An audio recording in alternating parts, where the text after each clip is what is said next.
அல்லாஹுல் மௌலானல் அதீம். கண்ணியத்திற்குரிய பெரியோர்களே, சகோதரர்களே, இன்று நம்முடைய தராவி தொழுகையில் ஓதப்பட்ட ஒரு இறைவசனம், அல்லாஹு தாலா நம்மை பார்த்து சொல்கிறான், வசியாபக ஃபதஹீர், உங்களது ஆடைகளை நீங்கள் சுத்தம் செய்து கொள்ளுங்கள். இந்த இறைவசனத்தின் விளக்க உரையில் உலமாக்கள் எழுதுகிறார்கள், இந்த இறைவசனம் வெறும் ஆடை சுத்தம், உடை சுத்தத்தை பற்றி மட்டும் பேசுவதல்ல, முழு மனிதனுடைய எல்லா வகையான சுத்தங்களை பற்றியும் அல்லாஹு தாலா இந்த வசனத்தின் மூலமாக மனித சமுதாயத்துக்கு அல்லாஹு தாலா சொல்லுகிறான். இன்னொரு இடத்தில் அல்லாஹு தாலா சொல்லி காட்டுகிறான், இன்னல்லாஹ யுஹிப்பு தவ்வாபீன், நிச்சயமாக அல்லாஹு தாலா பாவ மன்னிப்பு கேட்பவர்கள், தௌபா செய்பவர்களை அல்லாஹ் விரும்புகிறான்.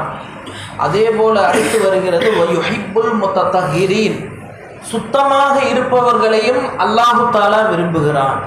சங்கை குறித்தானவர்களே, இஸ்லாம் எப்படி வணக்க வழிபாடுகளை பற்றி அதிகம் வலியுறுத்தி நமக்கு சொல்லுகிறதோ, அதைவிட அதிகம் மனிதன் சுத்தமாக இருப்பதை பற்றியும் இஸ்லாம் நமக்கு சொல்லி காட்டுகிறது.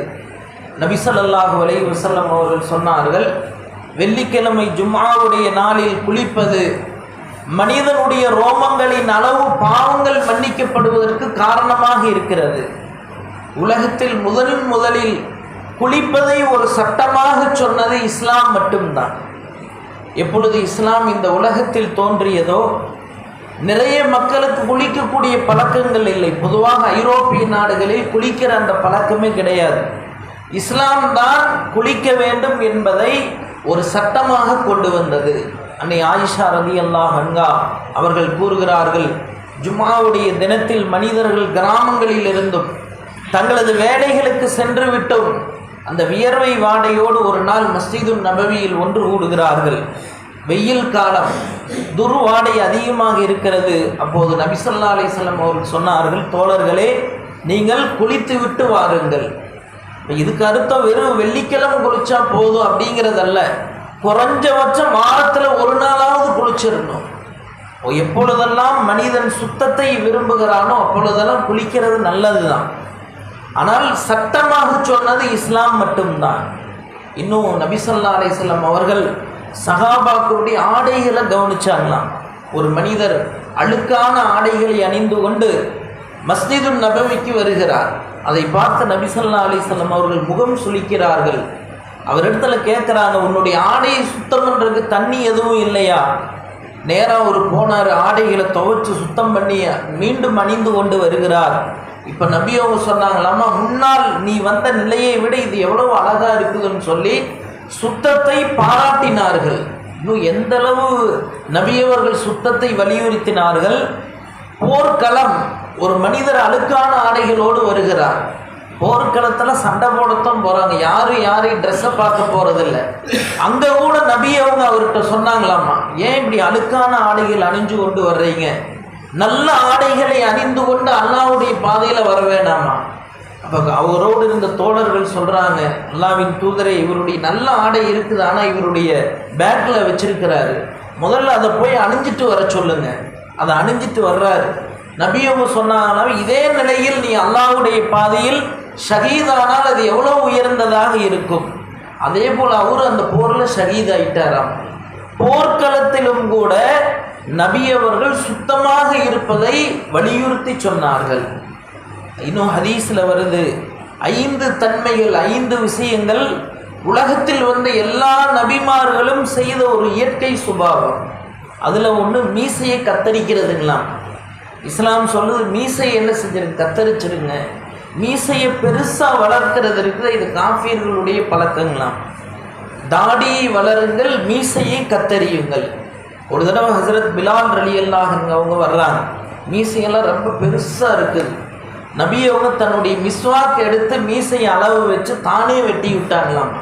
வெட்டி விட்டு சொன்னாங்க, இதுதான் அழகாக இருக்குது. இப்போ சிலருக்கு பார்த்தா மீசை என்ன உதட்ட மறைச்சிட்டு வாயில் வந்து, இப்போ இதெல்லாம் அசுத்தம். இஸ்லாம் சொல்லுது, மீசையை கத்தரியுங்கள், அக்குள் முடிகளை சுத்தம் செய்யுங்கள், மறைவிடத்தில் இருக்கிற முடிகளை எடுங்கள். 40 நாளையும் தாண்டி ஒருத்தர் அக்குள் முடிய சுத்தம் பண்ணல, மறைவிட முடிய சுத்தம் பண்ணலின்னு அவர் அப்படியே தொழுதாருன்னா அது மக்ரூஹுங்களாம். மிஸ்வாக் செய்து கொள்ளுங்கள். இப்படி சுத்தத்தை பற்றி இஸ்லாம் வலியுறுத்தி சொல்லுகிறது. நபி ஸல்லல்லாஹு அலைஹி வஸல்லம் அவங்களுடைய மஸ்ஜிதுக்கு ஒரு மனிதர் வர்றார், பரட்டை தலையோடு வருகிறார். நபி ஸல்லல்லாஹு அலைஹி வஸல்லம் அவரை பார்த்து சொன்னாங்களாமா, உனது தலையை சரி செய்வதற்கு நீ எந்த பொருளையுமே பெற்றுக்கொள்ளலையா? நேராக போனார், தலைக்கு என்ன வச்சாரு, தலையை மாறிட்டு வர்றார். நபி அவங்க சொன்னாங்க, இந்த நிலை எவ்வளோ அழகாக இருக்கிறது. நகம் வெட்டுறது இஸ்லாம் சொல்லுது, வாரத்துக்கு ஒரு தடவை என்ன செய்யணுங்களாமா, நகத்தை வெட்டிடணுமா. நபி ஸல்லல்லாஹு அலைஹி வஸல்லம் அவர்களை அடிக்கடி சந்திக்க வந்த ஜிப்ரீல் அலைஹிஸ்ஸலாம் அவர்கள் சில நாட்கள் வராமையே போயிட்டாங்களாம். அப்போ சஹாபாக்கள்லாம் நபி அவங்களிடத்துல பயந்து பயந்து கேட்குறாங்க, யாரை சொல்ல, முதல்ல ஜிப்ரீல் அடிக்கடி உங்களை பார்க்க வருவார், இப்போ ஏன் வர்றதில்லை? நபி அவங்க சொன்னாங்களாமா, தோழர்களே, நீங்கள் பல் துலக்குவதில்லை, உங்களது வாய் துர்வாடை, நகத்தை வெட்டுறதில்லை, இந்த 2 காரணங்களினால் தான் ஜிப்ரீல் என்னிடம் வர தாமதமாகிறதுன்னு சொன்னாங்களாம். அப்போ மிஸ்வாக் செய்கிறத, பல் துலக்கிறத இஸ்லாம் வலியுறுத்தி சொல்லுகிறது. நபி ஸல்லல்லாஹு அலைஹி வஸல்லம் சொன்னாங்க, எனது உம்மத்துக்கு மட்டும் சிரமமாகிவிடும் என்ற பயம் எனக்கு இல்லையானால் ஒவ்வொரு தொழுகைக்கும் மிஸ்வாக் செய்வதை கட்டாயமாக ஆக்கியிருப்பேன். ஆனால் அது கட்டாயம் இல்லை, சுன்னத்துங்களாம் மிஸ்வாக் செய்கிறது. அதே போல் நகம் வெட்டிடணுமாம். இன்றைக்கி ஃபேஷனே என்னென்னா நகத்தை பெருசாக வளர்க்குறது தான் ஃபேஷனாமா. இஸ்லாம் சொல்லுது இது ஷைத்தானுடைய விஷயம். வாரத்தில் ஒரு நாள் நகத்தை வெட்டிடணுமாம். இந்த நகத்தில் இருக்கிற அழுக்குகள் உள்ளே போகிறதுனால தான் நிறைய நோய்களுக்கு அது காரணமாக அமைகிறது. இப்போ இஸ்லாம் சொல்லுது நகத்தை வெட்டிடுங்க. அதனால் சங்கைக்குரிய இன்னும் சுத்தம் சம்பந்தமான நிறைய விஷயங்களை இஸ்லாம் நமக்கு சொல்லி காட்டுகிறது. ஒவ்வொரு விஷயத்திலும் ஒவ்வொரு இடத்துலையும் ஹதீஸில் வருது, இஸ்லாம் எவ்வளோ சுத்தத்தை விரும்புது. மஸ்ஜிதுன் நபவியை ஒரு கருப்பு நிற நீக்ரோ பெண்மணி அடிக்கடி வந்து குப்பையை கூட்டி சுத்தம் பண்ணுவாங்களாம். ஒரு நாள் அந்த பெண்மணி மௌத்தாயிடுறாங்க, சஹாபாக்கள் அடக்கம் செஞ்சிடறாங்க. மறுநாள் காலையில் அந்த பெண்மணியை நபி அவங்க பார்க்கல, கேட்டாங்க என்னாச்சு? அந்த பெண்மணி வந்து சுத்தம் செய்வாங்களே, யாரும் சொல்ல, நேற்றே அவங்க மௌத்தாயிட்டாங்க, நாங்கள் அடக்கம் செஞ்சிட்டோம். நபி அவங்க சொன்னாங்களா, உங்களில் யாராவது இறந்து விட்டால் அந்த செய்தியை எனக்கு சொல்லுங்கள். சஹாபாக்களை கூட்டிகிட்டு போய் அடக்கம் பண்ண அந்த கபரில் நின்று அந்த பெண்மணிக்காக நபி ஸல்லல்லாஹு அலைஹி வஸல்லம் அவங்க தொழுதாங்க, துவா செஞ்சாங்க. சொன்னாங்களாம, இந்த பெண்மணி பள்ளியை கூட்டி சுத்தம் செய்ததால் இவள் சொர்க்கவாதின்னு சொன்னாங்களாம்.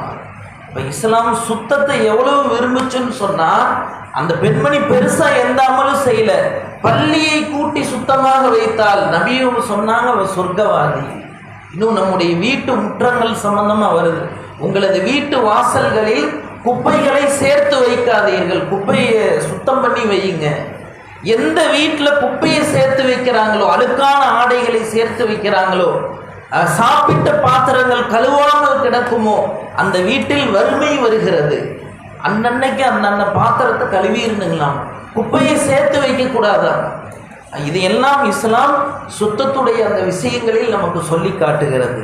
எனவே சங்கையானவர்களே, இஸ்லாம் இபாதத்துகளை விட அதிகம் பேசுவதை விட சுத்தத்தை தான் அதிகமாக பேசுகிறது. எனவே நம்முடைய வாழ்வியலில் நாம் சுத்தங்களை கடைபிடிக்க வேண்டும். இதுதான் இறை நெருக்கத்திற்கும் அல்லாஹ் ரசூலினுடைய விருப்பத்திற்கும் அது காரணமாக இருக்கிறது. எனவே எல்லா நிலைகளிலும் சுத்தத்தை பேணக்கூடியவர்களாக அல்லாஹு தஆலா நம் அனைவரையும் ஆக்கி அருள்வானாக. அல்ஹம்துலில்லாஹி ரப்பில் ஆலமீன். அல்லாஹும்ம ஸல்லி அலா சய்யிதினா வ மௌலானா முஹம்மத்.